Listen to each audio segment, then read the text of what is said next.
Assalamualaikum warahmatullahi wabarakatuh. Perkenalkan nama saya Alvaro Pasongli dengan NIM 2022 Pada kesempatan kali ini saya akan menjelaskan yaitu tugas teknopreneurship yang dimana di sini saya akan menjelaskan resume materi dan tugas teknopreneurship selama pembelajaran satu semester ini. Yang dimana di poin pertama ini yaitu eh, terdapat konsep teknopreneurship yaitu sebagai gabungan dari teknologi dan kewirausahaan di mana menyoroti inovasi berbasis teknologi sebagai inti utamanya. Lalu, seseorang teknopreneurship ini dicirikan oleh sifat inovatif, berpikir jangka panjang, fleksibilitas, dan orientasi pada solusi.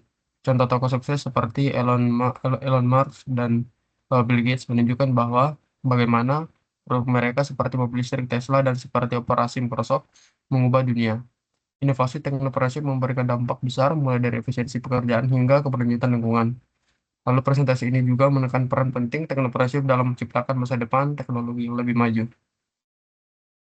Poin yang kedua itu terdapat ide bisnis, yaitu merupakan pengembangan sistem monitoring rumah sederhana berbasis IoT yang memungkinkan pemilik rumah memantau suhu, kelembapan, dan aktivitas dalam ruang melalui aplikasi smartphone secara real time, yang dimana di poin kedua ini kalau tidak salah kemarin kita ada bertugas yaitu kita eh, mencari ide-ide bisnis mengenai teknopreneurship yang dimana di latar belakang sendiri ini pada tugas yang telah saya buat yaitu dia ide ini adalah latar belakangnya yaitu ide ini adalah tingginya biaya dan kompleksitas instalasi sistem smart home yang ada di pasaran sehingga solusi ini dirancang untuk keluarga menengah yang mencari keamanan dan kenyamanan dengan harga yang terjangkau dengan visi menjadi penyedia solusi monitor rumah berbasis teknologi untuk mudah diakses. Ide ini bertujuan untuk menghadirkan perangkat sederhana yang mendukung efisiensi energi serta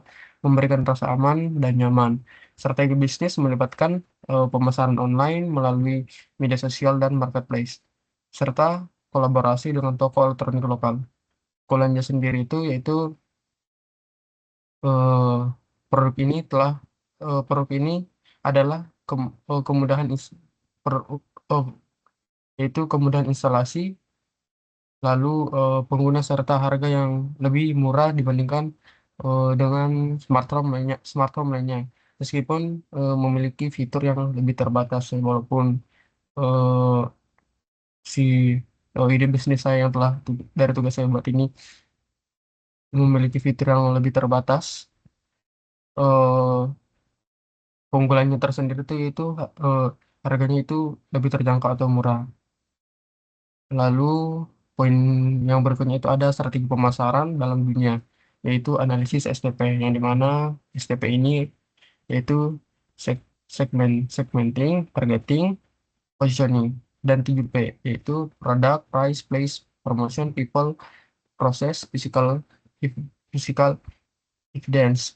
Yaitu STP ini digunakan untuk memahami kebutuhan konsumen melalui segmentasi pasar berdasarkan demografi, geografi, psikogra- psikografi, dan perilaku. Targeting ini dilakukan untuk memilih segmen yang paling relevan. Sementara positioning berfokus pada cara produk ditempatkan di benak konsumen dibandingkan pesaing, seperti membangun citra inovasi dan berkualitas tinggi. Lalu poin berikutnya itu ada teknopreneurship yang merupakan perbandingan antara teknologi dan perusahaan yang membuat inovasi teknologi untuk menciptakan pengembangan bisnis baru. Lalu di tugas kali ini itu kita disuruh membuat ide bisnis lagi, yang dimana ide bisnis ini yang saya buat pada tugas yang telah diberikan yaitu mengenai EduConnect, yang dimana EduConnect ini yaitu sebuah aplikasi berbasis komunikasi yang dirancang untuk pelajar dan mahasiswa. Aplikasi ini memungkinkan pengguna berbagi catatan, berdiskusi, dan bekerja sama dalam proyek akademik, serta menyediakan sumber daya pendidikan dan layanan bimbingan. Lalu EduConnect ini menargetkan pelajar dan mahasiswa yang membutuhkan materi belajar tambahan dan dukungan kolaborasi bersaing dengan aplikasi seperti Brainly dan Ruang Guru dengan fokus pada kolaborasi komunitas. Dari segi finansial, pendapatan aplikasi ini direncanakan melalui langganan premium untuk fitur tambahan, kemitraan penerbit buku dan lembaga pendidikan, serta iklan dalam aplikasinya. Aplikasi ini juga memprioritaskan pengembangan komunitas dan moderasi konten untuk menjaga kualitas diskusi dan materi yang tersedia. Lalu berikutnya itu ada resume pemaparan dari dosen tamu, yang di mana pada minggu lalu atau minggu-minggu sebelumnya itu terdapat pemaparan dari dosen tamu yang di mana dosen tamu menginspirasikan ide usaha berbasis teknopreneurship, khususnya melalui pemanfaatan aset dan infrastruktur PLN, di mana mahasiswa PLN didorong untuk memanfaatkan data pelanggan, jaringan e-connect, dan aplikasi PLN Mobile guna menciptakan solusi yang mendukung ekonomi lokal seperti optimalisasi lahan dan properti PLN untuk pertanian pintar, instalasi berbasis IoT, dan pengembangan finansial desa. Dikatakan pula pentingnya pemberdayaan industri rumah melalui integrasi IoT untuk meningkatkan daya saing produk lokal seperti pengembangan ekosistem berkelanjutan melalui kolaborasi antara mahasiswa, PLN, dan pemerintah daerah. Inspirasi usaha bisnis mencakup ide seperti platform pertanian pintar berbasis IoT, dan supra mobile yang mendukung efisiensi pertanian, serta ini inisiatif teknologi pintar untuk UMKM yang bertujuan meningkatkan kualitas produk desa dan akses pasar global.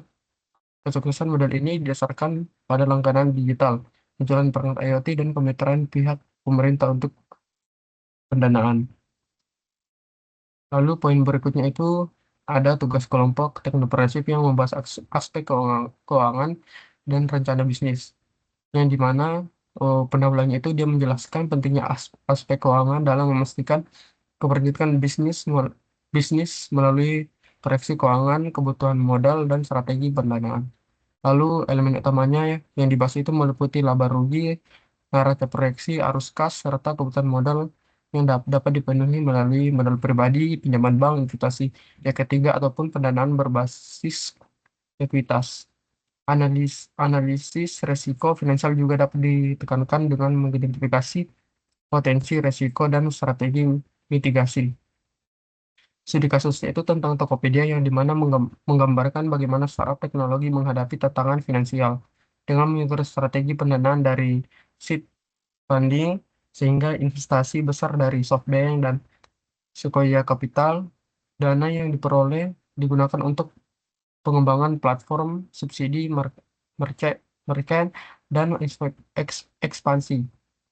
Pelajar penting Pelajaran penting termasuk pentingnya proyeksi keuangan yang realistis, diversi, diversifikasi pendapatan, dan pengolahan arus kas. Kesimpulannya yaitu perencanaan aspek keuangan yang matang adalah kunci untuk menarik investor, mendukung ekspansi, dan memastikan keberlanjutan bisnis. Studi kasus ini memberikan wawasan tentang strategi keuangan yang efektif dalam dunia industri teknologi.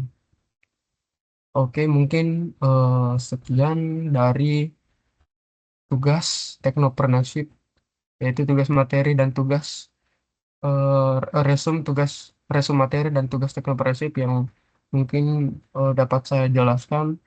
Bila ada salah kata dan penjelasan yang telah saya jelaskan, saya mohon maaf.